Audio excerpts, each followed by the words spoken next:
Civil services with Nilesh channel आपका स्वागत करता है। यूपीएससी 2025 का फॉर्म आ गया है। यहाँ पे मैं आपसे एक बहुत इंपॉर्टेंट बात बता दूं कि फॉर्म को तुरंत भरने की गलती मत करने लगना, क्योंकि हर साल बहुत सारे बच्चे हेस्ट में कि भाई सेंटर फेल हो जाएगा, ये हो जाएगा, वो हो जाएगा, उस चक्कर में तुरंत फॉर्म भर देते हैं और बाद में उन्हीं फॉर्म में जो उन्होंने डिटेल्स भरी उन गलतियों के चलते वो रोते हैं।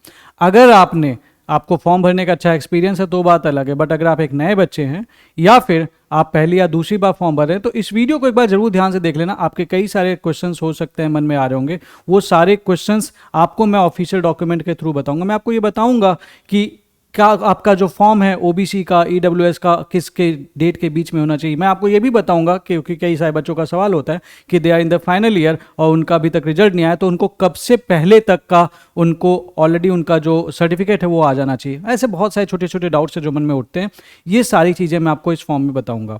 तो ये एक ऑफिशियल डॉक्यूमेंट है, इसको थोड़ा सा मैंने कलरफुल कर लिया है ताकि आपको मैं चीज़ें ज़्यादा अच्छे से अलग करके बता पाऊँ।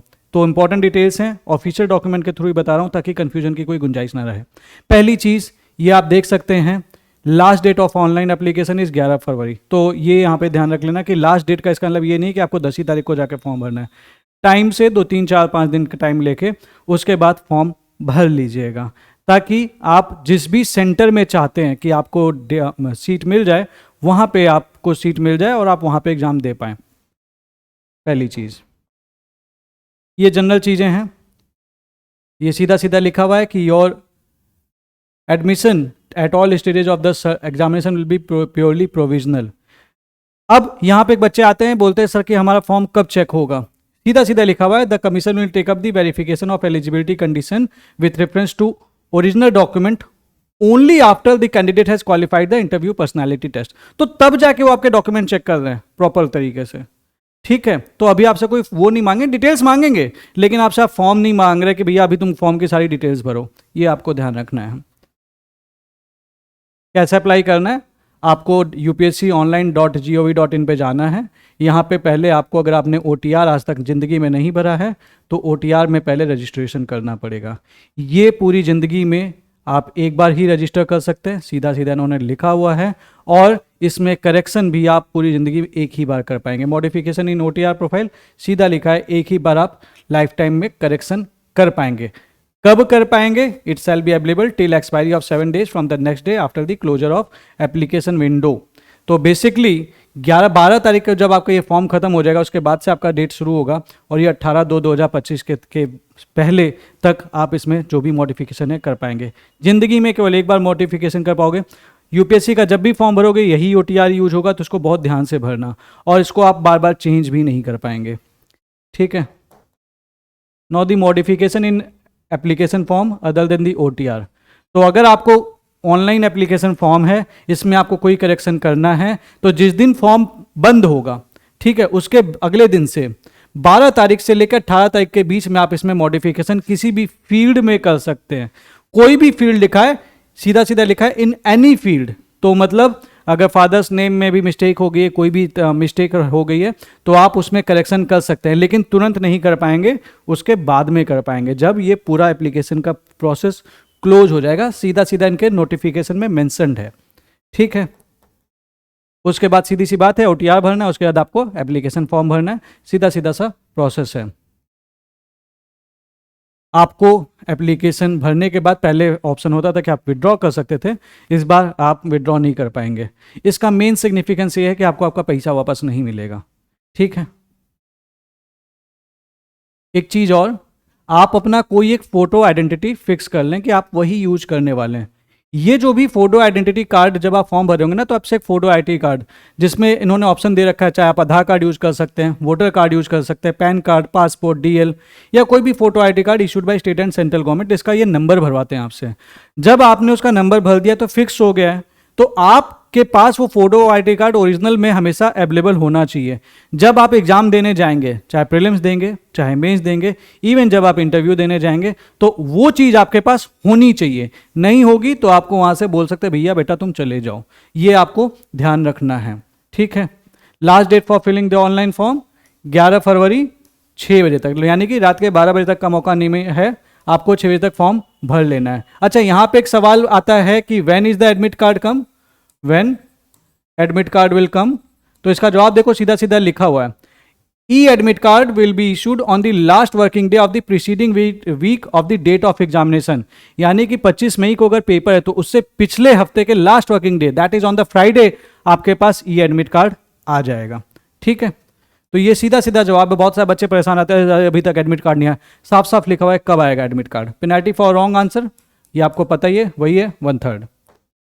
ठीक है, अब अगर आपने सपोज पेपर दे के आया और आपको लगता है किसी सवाल में प्रॉब्लम थी, गलत था, इश्यू था, और हो सकता है आपको ये भी लग रहा हो कि इसके चलते मेरा कट ऑफ ऊपर नीचे हो सकता है, आप उसके लिए online paper, question paper representation portal पे जाके डाल सकते हैं कि भैया तुम्हारा ये क्वेश्चन गलत है और इसको आप सही कर दो। तो उसमें क्या होता है, अगर वो यूपीएससी चेक करती है, अगर वो क्वेश्चन वाकई में गलत होता है तो वो क्या करते हैं, उस क्वेश्चन को कैंसिल कर देती है, वो मार्क्स डिस्ट्रीब्यूट कर देती है बाकी क्वेश्चंस में। ठीक है, अब फैसिलिटेशन काउंटर, ये नंबर नोट कर लेना, ये बहुत इंपॉर्टेंट नंबर है। क्यों? क्योंकि क्या होता है, कई बार हमें कुछ सवालों के जवाब नहीं मिलते हैं, तो हम क्या करते हैं, हम 10 लोगों से पूछ लेते हैं, यूपीएससी से नहीं पूछते, और हमें उल्टे सीधे ओपिनियंस मिलते हैं। उल्टे सीधे ओपिनियन से बचना है तो आप यहाँ पे फ़ोन करिए वर्किंग डेज में 10 से 7, 10 बजे से शाम के 5 बजे तक, 17 का मतलब 5 होता है, यहाँ पे फ़ोन करके उनसे पूछ लीजिए कि भैया ये दिक्कत है, क्या करें। वो आपको सही रास्ता दिखाएंगे, इधर उधर दिमाग मत लगाइए, क्योंकि क्या होता है कि अगर आप इससे किसी ने गलत सजेशन दे दिया तो आप फॉर्म में गड़बड़ी कर बैठेंगे। ठीक है, ये जनरल चीज़ें हैं, आपको पता है मोबाइल फ़ोन शो का बैंड है, ये सारी डिटेल्स लिखी हुई। अच्छा, यहाँ पे एक चीज़ समझ लेना, आपकी क्लॉक स्टॉप मतलब स्मार्ट वॉच और ये सारी चीज़ें बैंड है, लेकिन एनालॉग क्लॉक मेंशन नहीं है, इट इज़ नॉट बैंड। तो आप एनालॉग क्लॉक लेके जरूर जाना है, आपको ये ध्यान रखना है। क्यों? क्योंकि जब पेपर दे रहे होते हैं ना, कई बार टाइम का पता नहीं चलता, और जो घड़ी लगी होती है सामने, कई बार गड़बड़ भी होती है, कुछ कुछ सेंटर्स ऐसे होते हैं इंडिया में कहीं ना कहीं। तो एनालॉग क्लॉक अपने ऊपर, भाई सीधी सी बात है ना, वो कहते हैं कि अपने ऊपर भरोसा करना है, तो अपनी क्लॉक के ऊपर भरोसा करना, अपनी क्लॉक लेके जाना। ठीक है, ये अलाउड है, ये जरूर रख लेना। ये बहुत इंपॉर्टेंट इंस्ट्रक्शन है, जो भी फोटोग्राफ आप भरेंगे ये आपको ध्यान रखना है। The photograph uploaded by the candidate should not be more than 10 days old from the starting of online application process। ठीक है, अब फॉर्म कब आया है, मान लो आज आया है, तो इससे 10 दिन पुरानी फॉर्म जो डेट है वो नहीं होनी चाहिए आपके फोटो की। तो फोटोग्राफ इस हिसाब से रखना कि जब आप फॉर्म भर रहे होगे, ठीक है, उसके 10 दिन के अंदर वाली होनी चाहिए, घुमा फिरा के। ऑल्दो ये बात ये कह रहा है कि जिस डेट से एप्लीकेशन प्रोसेस स्टार्ट हो उससे 10 दिन पुरानी नहीं होनी चाहिए, बट ठीक है, से हम क्या करेंगे भाई, हम जब भी वो कर रहे हैं उससे पहले 4-5-6 दिन पहले जब भी मन में आएगा फोटो खिंचवा लेंगे, नहीं तो अभी खिंचवा लेंगे। ठीक है, ये सीधा सीधा लिखा हुआ है। अब आपको ध्यान रखना है कि आपका नेम, ये जो फोटो आप जो फोटो होगी आपकी, ये ध्यान देना, यहाँ पे फोटो होगी आपकी खुद की फोटो, यहाँ पे आपका नेम होगा, ठीक है, and date on which on photograph on clicked, यहाँ पे डेट होगी। यहाँ पे डेट ऑफ बर्थ नहीं होगा, ये गलती करते हैं बहुत सारे बच्चे, डेट ऑफ बर्थ नहीं होगा, किस डेट को ये फोटो खींची गई वो होगा, ये आपको ध्यान रखना है, गलती नहीं करनी है। The candidate face should occupy 3/4 of the space, तो इसका सीधा सा मतलब है कि आपका 3/4 स्पेस में कम से कम फोटो होनी चाहिए। अब इसका मतलब ये मत लगा लेना कि पूरा फोटो में मतलब आपका चेहरा मोटा सा करके ऐसा बनाओ, ये सब उतना कोई नहीं देखता, मेनली आपका ये 3/4 स्पेस में आपकी फोटो होनी चाहिए, that is the main significance of this. The candidate should ensure that the appearance must match with the photograph at each stage of the examination process. ये बड़ा अजीब सा कंडीशन है, कुछ सालों से आ रखा है कि भैया तुम्हारी दाढ़ी है तो तुम प्री में भी दाढ़ी रखोगे, मेंस में भी दाढ़ी रखोगे, इंटरव्यू में भी रखोगे, अभी तुम टकले हो, ठीक है, और तुम शिवाजी वाले बने हुए हो तो फिर क्या कहते हैं तुम टकले वो जाकर, रजनीकांत वाली जो मूवी थी कि भैया अब हम तुम टकले हो तो तुमको टकले नहीं। ये थोड़ा सा अजीब सा कंडीशन, पता नहीं क्यों रखा है, बट है कि आप अगर भैया जिस भी कंडीशन में, अगर आपकी दाढ़ी है तो आपकी दाढ़ी होनी चाहिए, अगर आप चश्मा पहनते तो चश्मा होना चाहिए। तो चश्मे वाले लोगों से तो मेरी सजेशन है कि भैया चश्मे में ही फोटो खींच के डालना, सीधा सीधा लिखा हुआ है। Same would be case with spectacles moustache, अगर मूछ है तो रखना है कि नहीं अभी डिसाइड कर लो, ये बहुत ध्यान से रखना, और इसको बहुत अच्छे से दोबारा पढ़ लेना, स्क्रीनशॉट चाहे तो ले लेना, ठीक है। देखिए मेन चीजें मैं आपको बता दे रहा हूँ, बाकी सब चीजें जनरल होती है। अच्छा यहाँ से एक चीज बता दूं, 1 फरवरी से हम अपना W6 मेंटरशिप बैच लॉन्च करने जा रहे हैं, जहां पे आई एक्चुअली गाइड यू कि आपको डेली क्या पढ़ना है। देखो इस टाइम पे आपके पास वीडियोस कवर करने का टाइम तो है नहीं। अगर आप सेल्फ स्टडी से अपना सारा सिलेबस कवर करके मल्टीपल टाइम्स रिवाइज कर सकते हो, प्रैक्टिस कर सकते हो। अगर आप इस बैच का हिस्सा बनना चाहते हैं तो Telegram channel UPSC prelims with Nilesh पे आपको उसकी डिटेल्स मिल जाएंगी। और टेलीग्राम पे एक आईडी है @UPSC एम टॉपर, आप इस पे भी जाके इसकी डिटेल्स मंगा सकते हैं और एडमिशन लेके मेरे साथ मेरी गाइडेंस में तैयारी कर सकते हैं। प्रीलिम्स आपका बहुत अच्छा जाएगा, ये तो है। और हम मल्टीपल टाइम्स रिवीजन होकर सारी चीज़ें करेंगे। ये सारी कुछ बेसिक चीज़ें हैं, ठीक है। इसमें देखिए इस बार की वैकेंसी 979, फिर से वैकेंसी घट गई। पिछली बार 1000 से ज़्यादा थी, इस बार 1000 से कम आ गई। तो वैकेंसी घटती जा रही है, तो सीधी सी बात है कट ऑफ के हाई होने के चांसेस अपने आप बढ़ जाएंगे, क्योंकि कॉम्पिटिशन अपने आप बढ़ रहा है। बच्चे तो बढ़ ही रहे हैं, सीट्स घट रही है, कॉम्पिटिशन बढ़ रहा है, ठीक है। इंपॉर्टेंट चीज़ें सारी आपको बता दे रहा हूँ, जो मोस्ट इंपॉर्टेंट चीज़ें हैं। उसके अलावा बाद ये पीडीएफ मैं आपको Telegram channel UPSC prelims with Nilesh पे शेयर भी कर दूंगा, ठीक है। ये देख लीजिए, ये इंपॉर्टेंट है आपको जानना। Candidate should note that they will be ceiling on the number of candidates allotted at e centre except Chennai, Dispur, Kolkata and Nagpur. तो यहाँ पे क्या होगा, फर्स्ट अप्लाई फर्स्ट अलॉट। तो आपने पहले अप्लाई किया दिल्ली, तो आपको पहले मिल जाएगा। तो लेकिन 3-4-5 दिन में कुछ नहीं भरता। तो व्हाट यू कैन डू, आप आराम से एक असेसमेंट ले लीजिए कि भैया आपको ऑप्शनल कौन सा रखना है और दूसरे बैच से मतलब दूसरा क्या रखना है, एंड अकॉर्डिंगली उसके बाद आप फॉर्म टाइम से भर लीजिए। यहाँ पे एक इन्फॉर्मेशन और दे दूँ, अगर आपका अभी तक ऑप्शनल तैयार नहीं है तो मेंस के बाद मैं एक बैच लेके आता हूँ ऑप्शनल का हमेशा, जहाँ पे मैं आपकी ऑप्शनल की तैयारी खुद करवाता हूँ। अगर आपका जीरो भी है ना तो भी सोशियोलॉजी अगर आपने सोच रहे हैं कि भाई ऑप्शनल समझ में नहीं आ रहा है, तो सोशियोलॉजी भर के आप मेरी गाइडेंस में तैयारी कर सकते हैं। इतना तो तय है, मैंने खुद 69 डेज में इस ऑप्शनल को किया था, इतना तय है कि आपको ऑप्शनल के चलते फेल नहीं होना पड़ेगा।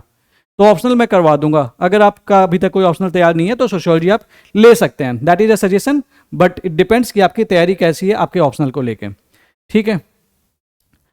ये नया आया है इस बार, candidate shall provided a window of 10 days after the declaration of civil services preliminary examination. तो कैडर प्रेफरेंस क्वालिफाइड कैंडिडेट से ये लेने के लिए ये चीज़ करेंगे। इसका एक सीधा सा मतलब है कि अभी आपको कैडर नहीं भरना है, उसके 200 रुपये भी चार्ज करें, पता नहीं क्यों कर रहे हैं बट कर रहे हैं, ठीक है। पिछले साल पहले ऐसा नहीं था, ठीक है। ये चीज़ ये बताता है कि आपको जो हमने कॉपी की डॉक्यूमेंट की है ये आपको बाद में भरनी है। प्रिलिमिनरी स्टेज पे कुछ भी नहीं भरना है आपको, मेंस के रिजल्ट के बाद ही आपको अपने सारी चीज़ें भरनी है। उससे क्या होता है ना, अदरवाइज उनकी वेबसाइट बहुत हैवी हो जाएगी, सबकी डिटेल लेके करेंगे क्या, सेलेक्ट हो गए तभी तो आपको वो चेक करेंगे, इसीलिए वो ये प्रोविजन रखते हैं कि बाद में लेते हैं। That is the main reason कि उनकी वेबसाइट हैवी नहीं होती। नहीं तो सोच के देखो 10 लाख बच्चे अपना पूरा डिटेल भर रहे हैं, सबके PDF आ गए, तो क्या करेंगे उसका, क्योंकि उनका सिलेक्शन तो हुआ नहीं। तो जब सिलेक्शन हो जाएगा तो 2-2,500 बच्चे हैं, उन्हीं को चेक करना है। तो उतने ही लोगों के लिए ये मेन इसका जो रीजन है, जो मुझे समझ में आता है, टेक्निकल रीजन है ये, ठीक है। चलिए आते हैं, पढ़ते हैं। ये सब इन जनरल चीज़ें, एलिजिबिलिटी कंडीशन, भैया आपको अगर IAS, IFS, IPS बनना है तो आपको इंडिया का सिटीजन होना चाहिए। बाकी सर्विसेज के लिए आप इंडिया के हैं, चाहे नेपाल के हैं, चाहे भूटान के, चाहे तिब्बत के हैं, या फिर कुछ ये बेसिक चीज़ें हैं, अगर आप ये हैं तो आप भर सकते हैं। लेकिन IAS, IPS और IFS बनने के लिए आपको इंडियन सिटीजन होना जरूरी है। एज लिमिट ये इंपॉर्टेंट है, कैंडिडेट आपको 21 साल का होना चाहिए या फिर 32 साल का होना चाहिए। डेट दी हुई एक कट ऑफ डेट है, यानी कि आपकी जो एज है वो सेकंड, आपकी जो उम्र है वो हिसाब से होनी चाहिए कि 2 अगस्त 1993 से ले के बीच में 1 अगस्त 2004, आपको इसके बीच में ही पैदा होना है अगर आप जनरल हैं। इसका सीधा सा मतलब है अगर आप 1 अगस्त 1993 को पैदा हुए हैं तो आप फॉर्म नहीं भर सकते हैं, सीधा सा मतलब है। ये चीज़ यही सिग्निफाई कर रहा है। अब इसमें कुछ क्राइटेरिया चेंजेज हैं। अगर आप OBC हैं तो आपको 3 साल का डेट मिल जाएगा, यानी कि अगर मैं को OBC हूं मैं, तो मैं क्या करूंगा, इसमें सीधे -3 कर दूंगा।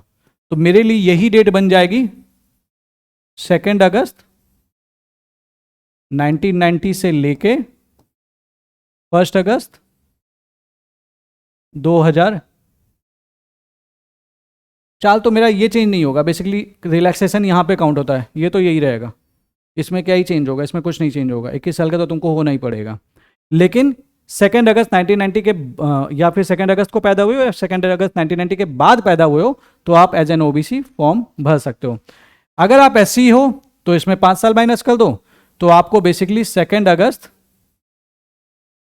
1988 के बाद पैदा होना चाहिए और इस डेट से पहले पैदा होना चाहिए। ये बेसिकली ये चीज़ बताता है, सीधा सीधा लिखा हुआ है, आपको इसमें दिमाग नहीं लगाना है कि कब पैदा हुई। ये बहुत सारे बच्चों को कन्फ्यूजन होता है, ये चीज़ आप यहाँ से समझ सकते हैं।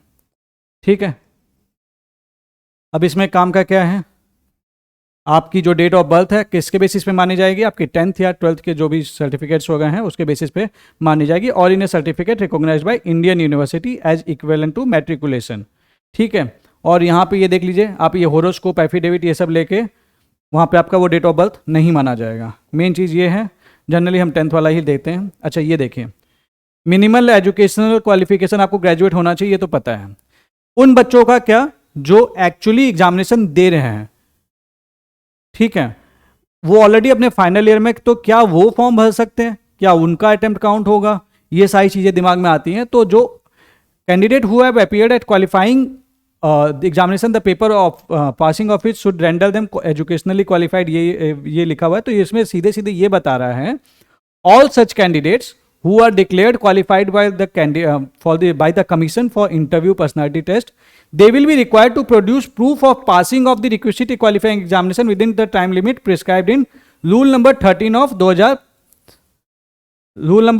CSE 2025। अच्छा ये चीज ये बता रहा है कि आपका जो फॉर्म है, जो रिजल्ट है, वो इसके अकॉर्डिंग जिस डेट को ये बोल रहे हैं उस डेट तक आ जाना चाहिए। मैंने ये सर्च किया, मुझे नहीं मिला ये जो प्रॉपर रूल है, इसका गैजेट नहीं मिला, तो मैंने लास्ट ईयर वाला गैजेट यूज किया है। CSE 2025 वाला अपन को गैजेट नहीं मिला, आपको मिलेगा तो बताना कौन सा, लिंक शेयर कर देना यार उस पर। लेकिन मैंने सी के करेस्पॉन्डिंग 2024 वाला रूल निकाल लिया। ठीक है, और जनरली ये सब रूल्स चेंज नहीं होते, तो ये सीधा सीधा बोल रहा है। अगर आप 24 वाला रूल देखेंगे तो ये मैंने इसमें अटैच कर दिया, such proof of passing the requisite qualifying examination should have been issued latest by the closing date of detailed application form of the main examination. यानी कि जो आप पहली बार जब प्री क्वालिफाई करते हो, आपका DAF 1 आता है। ठीक है, DAF 1 के लास्ट डेट तक, जिस डेट को आप क्या कहते हैं, बेसिकली आपको DAF भर लेना है, उस डेट तक आपका रिजल्ट डिक्लेयर हो जाना चाहिए, तभी आप एलिजिबल होंगे। इसके अकॉर्डिंग तो यही है। ठीक है, मैंने ये देखिए इनका CSE प्लस से लिया था, यहाँ पे इन्होंने 24 का तो रूल्स ऑफ दे दिया है, लेकिन 25 का रूल्स अभी तक अपडेट नहीं किया है, पता नहीं कहाँ छुपा रखे हैं। ऑल्दो ये डायरेक्टली सामने सामने देना चाहिए, पता नहीं क्यों ऐसा है, बट है, क्या ही कर सकते हैं। बाकी फीस वगैरह 100 रुपये है, ये बहुत ज़्यादा इंपॉर्टेंट बात नहीं है।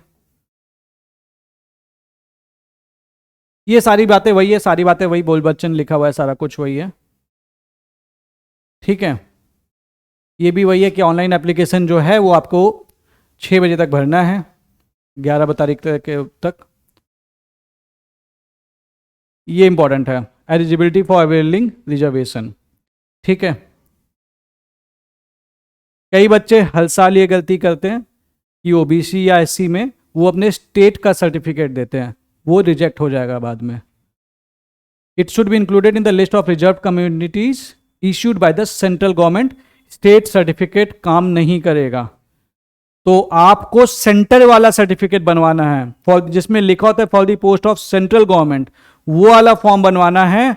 देने वाले वही होते हैं, तहसीलदार, DM एंड ऑल, यही लोग होते हैं, लेकिन आपको बनवाना वो है जो सेंटर वाला है, ना कि स्टेट वाला। ये ध्यान रख लेना, ये गलती मत करना।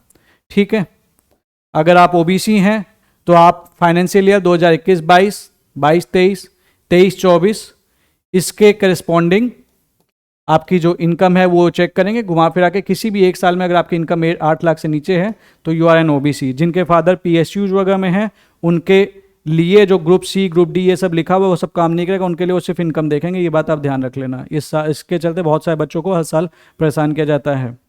ठीक है, एंड इश्यूड गवर्नमेंट, ये तो घुमा फिरा के। और ये फॉर्म कब के बीच में होना चाहिए, 1/4/2024 से लेके 11 फरवरी 2025 के बीच में।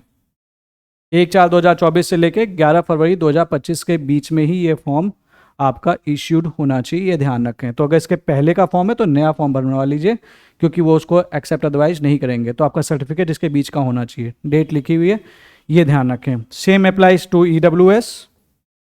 ठीक है, EWS रिजर्वेशन, और उसकी डेट भी वही है, 1/4 के बाद और 11 फरवरी से पहले। ये इंपॉर्टेंट है आपके सर्टिफिकेट के लिए।